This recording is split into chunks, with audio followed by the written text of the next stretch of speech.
夢ならばどれほど良かったでしょう。未だにあなたのことを夢に見る。忘れたものを取りに帰るように、古びた思い出の誇りを払う。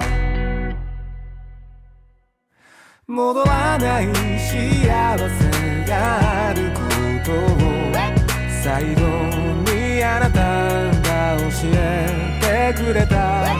言えずに隠してた暗い過去も、あなたがいなきゃ永遠に暗いまま。